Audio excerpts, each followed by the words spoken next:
અલગ અલગ પાક, પણ આપણા વડવાઓના અથાગ પ્રયત્નો પછી આપણા કાળજાના કટકા જેવા ખેતરો ઉપર કોઈ અદાણી અંબાણીનો જીવ બગડે અને એના કૂતરાને આઈસ્ક્રીમ ખવડાવવા માટે થઈ અને આપણા છોકરાના રોટલા રજડાવે ના ચાલે, આ વાત આપણે આ કરવા માટે ભેગા તમે થયા. અને ખાસ કરીને આવી વાત લઈને નીકળેલા ખેડૂત આંદોલનના નેતાઓ, જ્યારે પાલભાઈની આંખમાંથી આંસુ હતું ત્યારે ઘણા લોકોને તું આજે પ્રેસમાં પણ મારે કહેવું પડ્યું, મને કે પાલભાઈ કેમ નથી આવ્યા? મેં દુઃખી છે, નિરાશ છે, અમારે સમજાવવા પડશે. ભાઈ જિગ્નેશભાઈ, જયેશભાઈ, મહેશભાઈ કે ગીતાબેન કે અમે બધા, જીતુભાઈ, આ બધા સમજાવશું. એ રતનસિંહભાઈ હોય કે રામકુભાઈ હોય, બધાના ફોન આવશે, કેટલા કહેશું ત્યારે માને અને કોઈક કરીને આપણે આંદોલનમાં પાછા લાવવા માટે. પણ અમારે ખૂબ મહેનત કરવી પડી હતી. ત્યારે સાપકડા ગામના લોકોનો હું એ માટે આભાર માનું કે તમે આ લડવૈયાને પાછો લડતો કર્યો છે. આજે તમે લડવૈયાને, અને આજે પ્રેસ કોન્ફરન્સમાં મેં કીધું હતું કે લડવૈયાઓ ઘવાયા છે પણ હણાયા નથી, ઘવાયા છે પણ હણાયા નથી. હજુ લડવૈયાઓ જીવતા છે અને જ્યાં સુધી આ પ્રાણ જે છે ખોળિયામાં છે ત્યાં સુધી ભારત માતાની, ધરતી માતાની અને ખેડૂતોની, પશુપાલકોની આ લડાઈ છે, અમે લડતા રહેશું. તમારા જેવા મગમાં ધોકો મારનાર કે પીઠમાં ખંજર ભોંકનાર એ અનેક લોકો આવશે, અમને એની ચિંતા નથી. કારણ કે આપણી ગુજરાતીમાં બહુ સરસ મજા કહ્યો છે, મીઠીનું કામ છે ને ડંખ મારવાનું છે, તમારું કામ છે ઝેરને ઉતારવાનું છે. જેની શરૂઆત જ જે પાર્ટીની તોફાનોથી થયું હોય, જે પાર્ટીની શરૂઆત હળદરમાં હળદર ભરાવાથી એને પોતાનું મજબૂત, અમે કીધું કે અમારે હળદરવારી કરીને હળદર ભરાવાનો કાર્યક્રમ નથી કરવાનો. ખેડૂતો માટે પાલભાઈ આમલિયાને લીમડે બાંધીને જ્યારે માર્યા ને, તો એ પાલ આમલિયા બીજા દિવસે એ જ લીમડે જઈને ઉભો રહ્યો તો તારામાં તાકાત હોય તો માર, પણ હું આ લડત મૂકવાનો નથી. તો આવા લડવી આપણે આ જયેશભાઈ ઉપર હોય કે તમારી સામે જ્યારે ભાષણ કરનારે લાલજીભાઈ હોય, માંડલ બેચરાજી સર આંદોલનમાં 100 દિવસમાં મારી ઉપર અનેક કેસ થયા, અનેક વખત પોલીસ ઉપાડી ગઈ. અમને પોલીસ ઉપાડે આખું ગામ છે, આ તમારા ગામ જેવું જ ગામ હતું કોઈ, કે જેણે અમારો કદાચ ઉત્સાહ કે અમારો લડવા માટેનો જે જનૂન છે થોડું ઓછું થાય એવું લાગતું હતું. ત્યારે તમે આજે શું કર્યું છે ખબર તમને? જંગલને ઓથ સિંહની તો સિંહને ઓથ જંગલની. આજ તમે અમને ઓથ આપી છે અને લડવા માટે તૈયાર કર્યા છે. એ હું યાદ કરું છું દાલોદ ગામને, કે જ્યારે અમારી ધરપકડ કરી, આખા ગામે બાધા રાખી હતી કે જ્યાં સુધી લાલજીભાઈ છૂટીને નહીં આવે ત્યાં સુધી ગામનો ચૂલો નહીં હળગે. આખું ગામ રાહ જોતું હતું અને ત્યારે પોલીસને ખબર પડી કે આ ચાળો કરવા જેવો નથી. અમે ધાર્યું હોત તો એ દિવસે પથ્થરો નામ તેમ કર્યું હોત તો તોફાન થાત. પાલભાઈએ જે વાત કરી, ખૂબ યુવાનો આપણા એવા હતા, એને સહેજ ઇશારો કર્યો હોત તો આ ખાસ આદમી વાળા, હું ખાસ આદમી કહું છું કારણ કે કોઈ દી આમ આદમી બની જ ન શકે, એ કોઈ દી આમ આદમી ન બની શકે. એના દિલ્હીમાં બેઠેલા વ્યક્તિને તમે જુઓ ને ત્યાં જ તમને ખબર પડી જાય. અને અમારી તો ચેલેન્જ હતી ભારતીય જનતા પાર્ટીને, શાસકને. મારે અત્યારે વધારે એની ઉપર નથી કેવું, આગળની રણનીતિ વિશે વાત કરવી છે, તમારી સાથે ચર્ચા એ કરવી છે. પણ મારે એ કેવું છે, કોઈકે કીધું હમણાં આજે કઈક જીતુભાઈ વાઘાણી કઈક એવું બોલ્યા કે અમારી સરકાર હવે ખેડૂતોના મુદ્દે વીજળીના થાંભલા ક્યાંય નહીં નાખવાના નામ તેમ એવી એમણે વાત કરી. મોઢાની વાત મોઢે વાત કરો. એ મંત્રીઓની વાતને અમે એટલા માટે ના માનીએ કે તમે આજ બોલો ને કાલ ફરી જાઓ. તમારામાં તાકાત હોય, તમે કૃષિ મંત્રી હોય તો પરિપત્ર બહાર પાડો ને કહી દો કે આ ગુજરાતની સરકાર અદાણી અંબાણીની એજન્ટ બનીને ખેડૂતના ખેતરમાં થાંભલા નહીં નાખે. અને ખેડૂતોએ તો છૂટ આપી દીધી, ભાઈ તમે બીજાને વીજળી આપવાના છો તો અમારી 4 પાલભાઈને આજે મને 2-3 દિવસ પત્રકાર પરિષદમાં પેલા જઈએ ને પ્રેસમાં ડિબેટમાં, એટલે એકાદ બે ભાજપ વાળા પેલા જે ડિબેટમાં બેન એમ કે આ કોંગ્રેસ વાળા બધું નોખું બોલે છે કે કેવું કે કોક એમ કે છે કે 2 કરોડ આપો ખેડૂતને, કોક એમ કે છે 50,000 ભાડું આપો, કોઈક એમ કે છે કે બજાર ભાવના 4 ગણા આપો અને કોઈક એમ કે છે કે આમાં નફામાં ભાગ આપો. મેં તો અલગ નથી કહેતા, અમે બધા એક જ વાત કહીએ છીએ, 4 વાત કહીએ છીએ કે સરકારને અમે 4 ઓફર આપી છે, તમને હારી લાગે કરો, પણ ખેડૂતોને પહેલી ઓફર બજાર ભાવના 4 ગણા આપો, રાજસ્થાન મોડલ અને ભારત સરકારનો કાયદો લાગુ કરો. આ નથી કરવું, 2 કરોડ રૂપિયા ખેડૂતને આપો, સેટલમેન્ટ કરો. એ નથી કરવું તો જ્યાં જ્યાં તમે આ પ્રકારના થાંભલા ઉભા કરો ત્યાં તમે 50,000 નું ભાડું આપો, અને તમને ત્રણેયમાં ના ફાવતું હોય તો અદાણી અંબાણી જે નફો કમાવાના છે ને એમાં અમને થાંભલા ભાગ આપો, અને જમીન અમારી અને રૂપિયા તમારા. આવો ભાઈ હરખા, આપણે 2 ભાગીદાર હરખા. આ કરવાની વાત છે. અને બહુ સ્પષ્ટ 30 વર્ષથી બધા એમ કે મેં ખેડૂતોનું ભલું કર્યું. ગુજરાતમાં ખેડૂતોને 96,000 કરોડનું દેવું છે. અદાણી દુનિયાના 600 નંબરનો ઉદ્યોગપતિ હતો, એ મારો બેટો 12 વર્ષમાં બીજા નંબરનો થઈ ગયો, અને આપણાનું એક દેવું ઓછું નથી થતું. આપણે 12 મહિને છેડા પાછા માંડ મળે છે. તો કોનું ભલું થયું આવ્યું આ વાત? અને હું આખી ટીમનો, તમારા સૌનો, બધાનો એક આભાર એ વાતનો માનું. ગઈકાલે આજે પત્રકાર પરિષદમાં ખૂબ પત્રકારો છે ને ખાનગીમાં અમને કહેતા હતા કે લાલજીભાઈ, ભલે તમે કહેતા હોય કે 80% વિજય થયો, 90% વિજય થયો, પણ સાચું કહું, અમે તો માનીએ છીએ કે આંદોલનનો 100% વિજય થયો છે. પત્રકારો કહે છે, ખાનગીમાં આવીને કહે છે, જાહેરમાં નથી બોલી શકતા એટલે બીતા કહે છે. એમ કહે છે કે આજે આખા ગુજરાતનો એક ખેડૂત ગામો ગામ જે 50,000, 2 લાખ કે 3 લાખના થાંભલામાં એને કિંમત ચૂકવી અને આ કંપનીઓ વાળા છેતરી જતા હતા, એના બદલે આજે ગુજરાતનો એક ખેડૂત એમ કહે છે કે પહેલા જન સુનવાઈ કરો, પહેલા ગામમાં આવો, અમની સાથે વાત કરો, એક કમિટી બનાવો, આટલું મળવું જોઈએ. હવે ગુજરાતનો એક ખેડૂત એ કંપનીઓ વાળાને સરકાર, મને તેવું લાગે છે કે આવનાર સમયમાં ભારતીય જનતા પાર્ટીના 162 ધારાસભ્યો છે, જે ખાસ કરીને ખેડૂત વિસ્તારમાંથી હતા. શહેરવાળાને તો કદાચ હજુ બહુ નહીં સમજણ પડે, પણ જે ગ્રામીણ વિસ્તારના ધારાસભ્યો છે, મને હવે એવો વિશ્વાસ છે કે ગુજરાતના ખેડૂતો એમના જબ્બા ફાડી નાખશે. ખરેખર જબ્બા ફાડી નાખશે. કારણ કે શરમ નથી આવતી એ લોકોને. એક વખત એ લોકો આવીને એમ નથી કહેતા કે ખેડૂતની જમીન ઉપર એ અદાણી કે અંબાણી હોય કે સુજલોન હોય કે કોઈ પણ કંપની હોય, એને થાંભલા નાખવાનું એ કલેક્ટર હુકમ કેવી રીતે કરી શકે વગર જન સુનવાઈએ? આ કોઈ તમારા બાપની જમીન છે કે આવીને ગામડાઓમાં તમે ખેડૂતોને પકડો, પૂરો, પોલીસ આવે, ધમકાવે?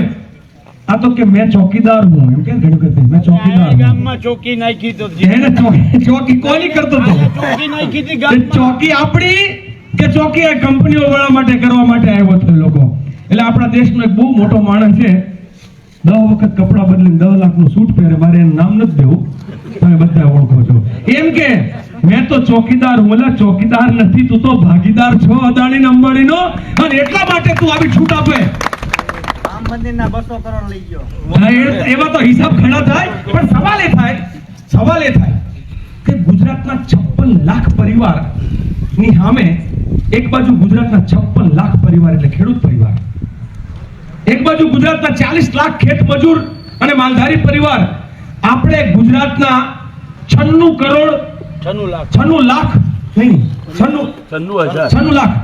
લાખ એટલે 1 કરોડ પરિવારની આસપાસ, 1 કરોડમાં થોડું ઓછું રે સેન્ચુરીમાં, 96 લાખ પરિવાર એટલે વસ્તી કેટલી થઈ?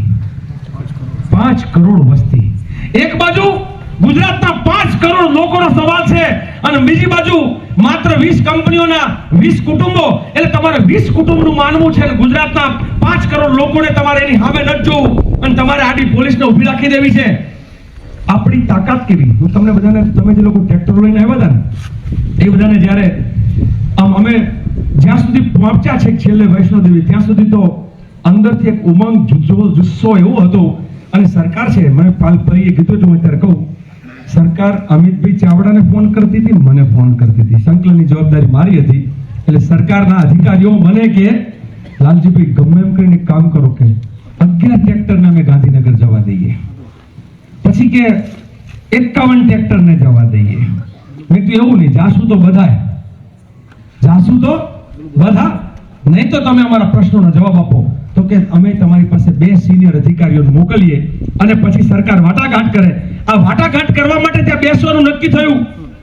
અને મને કોઈ કે બહુ સરસ કીધું કે રાજા રામ પણ જ્યારે ગયા લંકા ત્યારે પાદરમાં પડાવ નાખ્યો હતો.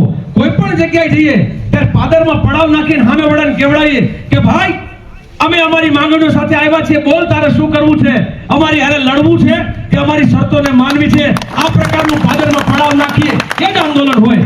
આ તો કે ના અમારે ગાંધીનગર જવું છે, અમે ગાંધીનગર જવા જ નીકળ્યા હતા, અમને શું કરવા નથી ગાંધીનગર જવું જ તું. અને આપણે કહેતા હતા જેમ અઠે દ્વારકા એમ અઠે ગાંધીનગર, જ્યાં રોકે ત્યાં ગાંધીનગર એમ રોકાઈ જશું, પણ કાયદો હાથમાં નહીં લઈએ. આ બધું તમે પણ જાણો છો, હું પણ જાણું છું. તેમ છતાંય 25 લેભાગુ તત્વો આવ્યા હતા. થોડાક તો સુરત થી ને બધા માર નથી પડવું, એને જે તોફાન કર્યું, તમને મારે પૂછવું છે, કદાચ ત્યાં તોફાન થયું હોત તો શું થાત? ત્યાં થયું હોત તો શું થાત? એમને કરવી હતી હળદરવારી. એટલે એવું જાય છે કે મરે તો ખેડૂત, આપણો નારો હતો જય જવાન જય કિસાન, અને એમને કરવું હતું મર જવાન મર કિસાન, અને આપણે મર કિસાન મર જવાન થવા નતું દેવું. અને એટલા માટે છે એ જય જવાન જય કિસાનના નારા સાથે નીકળેલા લોકોએ નક્કી કર્યું હતું કે આમનો મલિન ઈરાદો જે છે કોઈ રીતે સફળ નહીં થવા દઈએ.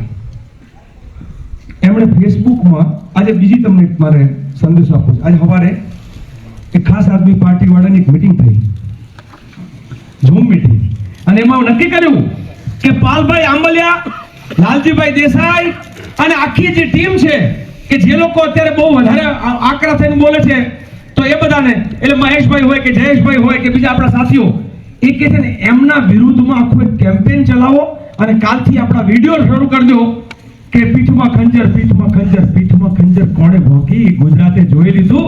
અને મને તો તમને લોકોને ખરેખર નતમસ્તક પ્રણામ કરવાનું મન થાય કે તમે લોકોએ આજે ગુજરાતના ખેડૂતોને એક સંદેશ આપી રહ્યા છો કે લડાઈ જ્યારે સાચી હોય ત્યારે સાચા અને ખોટા વચ્ચેની ઓળખાણ જે છે કરવી પડે. મેં આજે પ્રેસ કોન્ફરન્સમાં કીધું, હું સામાન્ય રીતે રડવું મને ન આવે, હું મસાણમાં કાઢેલા હગાવાળા હોય ને તો મારા આંખમાં આંસુ બહુ ભાગે નીકળે, કારણ કે એવો આમ લડીને કઠણ કાળજાનો થઈ ગયો. પણ કાલે પરમ દિવસે જ્યારે પાલભાઈને રડતા જોયા, અને મેં એની દીકરીની વાત અનેક વખત વિડીયો પર હું જિગ્નેશભાઈ પાલભાઈની દીકરી સાથે વાત કરતા હોય ત્યારે એની દીકરી એમ કે મારે આંદોલનમાં આવું છે.